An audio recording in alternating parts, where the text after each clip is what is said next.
Merkel. Bonjour Bruno Retailleau. Bonjour Pascal Dumont. Et merci d'être avec nous sur le plateau de LCI Matin. Parlons d'abord de ces attentats de Berlin avant-hier soir. Vous avez réagi comme beaucoup, c'est un minimum évidemment, à cet attentat sur Twitter notamment. Les barbares, avez-vous dit, s'attaquent encore une fois au symbole de notre civilisation. La réponse doit être sécuritaire, militaire, mais aussi culturelle, c'est-à-dire ? Il faut qu'on prenne conscience que cette barbarie islamiste radicale nous attaque non pas pour ce que nous avons, mais pour ce que nous sommes, dans notre identité. Regardez quand ils ont frappé la France. Le Bataclan, c'est le symbole d'un art français de vivre. Ensuite, la fête nationale, c'était le 14 juillet, avec les mêmes modalités opératoires qu'à Berlin. Et enfin, un prêtre qu'on égorge, les racines chrétiennes de la France. À chaque fois, on voit bien qu'ils ciblent des symboles, comme ils ont ciblé un marché de Noël. C'est la raison pour laquelle j'ai toujours considéré que la riposte et la résistance devaient être évidemment par les armes, par un arsenal et un réarmement policier, judiciaire, mais en même temps par un réarmement culturel, assumé sereinement, positivement, notre identité, puisque c'est là que l'on est attaqué. Donc en nous attaquant, il nous montre la cible et il nous montre en même temps la voie de la résistance. L'Allemagne n'a pas l'intention, semble-t-il, de faire une croix sur sa culture d'accueil, culture aussi de vivre ensemble. Est-ce que c'est un danger selon vous? Est-ce qu'il va falloir vraiment changer de position à Berlin? Il y a deux choses. Moi, je pense qu'il faut résister. Résister, c'est par exemple que des marchés de Noël puissent se tenir. Il faut plus les sécuriser. Arrêter de se poser la question à chaque fois qu'un attentat, est-ce qu'on doit arrêter les concerts? Est-ce qu'on doit en finir avec les marchés de Noël? C'est en même temps une voie de la résistance. On ne peut pas tout arrêter. Parce que ce serait la victoire de ces islamistes. En même temps, il faut beaucoup de pragmatisme. Et évidemment, je pense que l'Allemagne est à la croisée des chemins. Je pense que de ce point de vue-là, la France, malheureusement, qui a été frappée plus tôt, a pris un certain nombre de mesures sécuritaires. L'Allemagne va les prendre. Elle est en train de les prendre d'ailleurs, on le voit bien. Le député Les Républicains Guillaume Larrivé attaque vertement la politique migratoire d'Angela Merkel. Le Willkommen, bienvenue en français de Merkel, a été une erreur historique, écrit-il. Sa politique migratoire absurde, hors de tout contrôle, est une tragédie. Il faut exiger, ajoute-t-il, une autre politique sécuritaire. Il a bon pour vous? Non mais Twitter, évidemment, c'est en 144 caractères, on ne peut pas faire dans la nuance. Ce que je veux dire, c'est que la politique, ça peut être comme l'enfer pavé de bonnes intentions. Et on sait maintenant qu'Angela Merkel a fait une erreur lorsqu'elle a ouvert toute grande ses frontières. Elle l'a d'ailleurs reconnu. Il y a un an maintenant, les attentats de Cologne. Elle a dû rétropédaler. Bien. Et je pense que ça, c'est quelque chose d'important.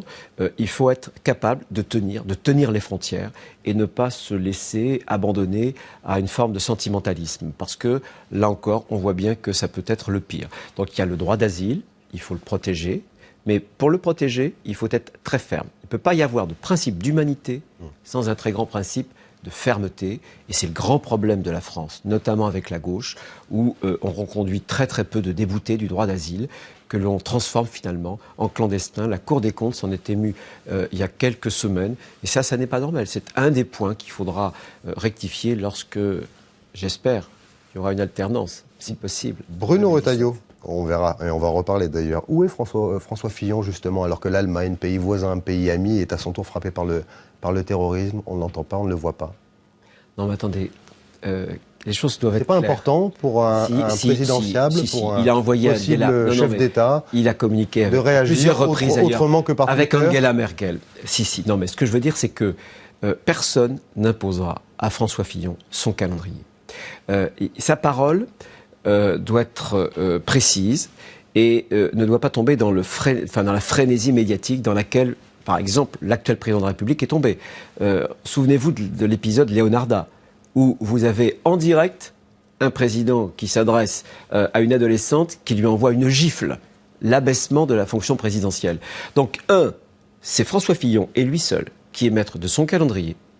Je constate que depuis qu'il est élu... Vous convenez qu'il est extrêmement discret, François Fillon? Il a dû rassembler toute la famille. C'était il y a quelques jours. On va en parler du rassemblement de la famille. Il est parti à Bruxelles avec le PPE pour rencontrer d'ailleurs Angela Merkel. Ensuite, il est allé saluer nos soldats parce que au Sahel, Mali, Niger, ce week-end. Exactement. Oui. Parce que la caractéristique du terrorisme actuel, c'est qu'il y a un front intérieur, il y a aussi un front extérieur. Il y a deux fronts. Et il a voulu signifier aux soldats, mais à toutes les forces de l'ordre, de sécurité. Il a voulu lui signifier la reconnaissance de la France et c'est un de ses premiers déplacements.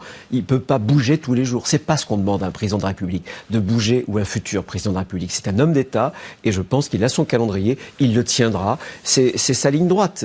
C'est ce qui le caractérise d'ailleurs. Il n'en bougera pas. Vous admettez qu'il n'aime pas trop se montrer, François Fillon, sans être omniprésent. Est-ce qu'il ne devrait pas, en tant que possible chef d'État, il est candidat de la droite à la présidentielle, est-ce qu'il devrait peut-être trouver un juste milieu ?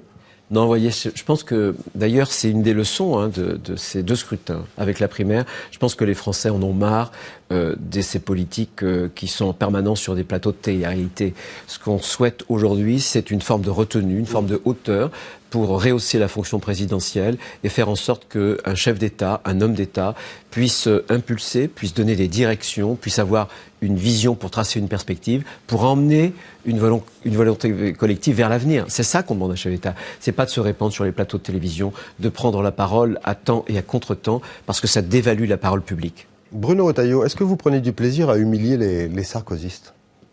Ah non, pas plus que pourquoi je vous demande ça ? Non, pas si, je vois bien. Laurent Wauquiez dit qu'il y a peu de place dans l'équipe de François Fillon pour les sarkozystes. Il l'a pourtant dit et répété. Il est prêt, lui et les siens, à être loyal à François Fillon, mais à condition de ne pas se sentir humilié. Ça veut dire qu'il se sent humilié. On nous a reproché un organigramme où il y avait trop de monde. C'est vrai. Parce qu'il a fallu faire une place à tout le monde, à des gens qui avaient soutenu Alain Juppé. 6 porte-parole, 45 conseillers stratégiques, 16 conseillers politiques.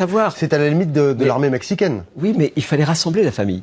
Il fallait rassembler la famille. C'est à ce prix-là. Et très franchement, aujourd'hui d'ailleurs, ce que je dis à Laurent et à d'autres, il n'y a plus filloniste, il n'y a plus de sarkozystes, il n'y a plus de lemériste ou autre. On a maintenant un champion. On veut le redressement de la France. Alors, soit on se regarde tous au nombril, soit on essaie de faire des petits calculs avec des coups de billard à 3 bandes.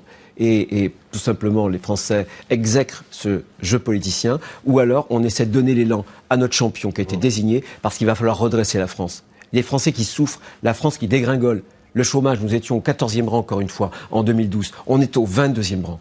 Et cette comparaison, je pourrais la multiplier sur tous les indicateurs. Et à chaque fois, la France fait moins bien que la moyenne européenne. Donc il y a un immense chantier. Alors de grâce, oublions les égos et faisons en sorte de porter notre pays. Si on aime notre pays, si on est des vrais patriotes, alors on essaie de se tendre dans les mois prochains à la victoire, non pas d'un homme, mais à la victoire de nos convictions pour redresser la France. C'est ça qu'on demande. On est à un moment historique. Et chacun doit le comprendre. Voilà. Pas d'histoire d'égo. Je vous annonce pas qu'Emmanuel Macron est devenu la personnalité préférée des Français. Donc, selon le dernier classement au Doxa, devant Alain Juppé et devant François Fillon, qui se retrouve 3e, qui a perdu pas mal de points en l'espace d'un mois, peut-être justement parce qu'il est très discret. L'autre leçon. L'autre leçon des primaires, c'est que, attention, quand on est favori. Attention. Et vous savez, sur ces sondages et les personnalités des Français préférées, vous aviez, je me souviens, Simone Veil, qui était une forte personnalité, et on a vu ce que ça donnait, par exemple, à des élections européennes. Donc, il y a un écart, vous savez, entre les sondages, qui sont des mesures à l'instant T, et la réalité des suffrages. C'est très, très différent, et c'est de plus en plus différent. François de Rugy lui demande à François Fillon la transparence totale sur ses positions vis-à-vis de la Russie. Lui, il parle carrément d'une position pro-russe. Il parle aussi de conférences données par François Fillon en Russie. Est-ce qu'il a été payé, oui ou non, via sa société 2F Conseil il n'a pas été payé. Est-ce qu'il a donné des conférences en Russie ? Il a donné des conférences, il n'a pas été payé, il n'a pas reçu un sou. C'est une des rares conférences qui n'a pas été payée alors, parce que selon le cas enchaîné, il aurait touché quelque chose comme 750 000 euros depuis 2012 en conférence. Parce que c'est normal qu'il ait une activité. Mais en Russie, on ne lui a pas payé. Il n'a pas reçu 1 euro d'une entreprise russe, de l'État russe. Monsieur de Rugy est un écologiste qui a refusé justement de se présenter à la primaire écologiste. Bon, voilà. Ce que je veux simplement lui dire, à lui et à d'autres, je sais que pour exister, parfois, on est prêt à tout. Mais je pense qu'aujourd'hui, on a une responsabilité, encore une fois, devant les Français. Soit on tombe dans cette politique politicienne, et on est tous en train de se tirer vers le bas. Soit on essaie de rehausser la politique, avec le clivage, avec les convictions. Qu'on se heurte sur nos convictions, sur nos idées. Mais je suis prêt, moi, à débattre. Mais de grâce, pas comme ça. Pas comme ça, parce qu'on y perdra tous. Et les Français y perdront. Et c'est pas ce qu'ils attendent de nous. Avant de vous poser une dernière question, je rappelle que François Fillon fera donc sa rentrée médiatique, a priori, et pas avant, le 2 janvier prochain, sur le plateau du 20h de TF1. Est-ce que vous connaissez le concept de la question off sur LCI Matin, Bruno Retailleau ? Dites-moi. Regardez, écoutez.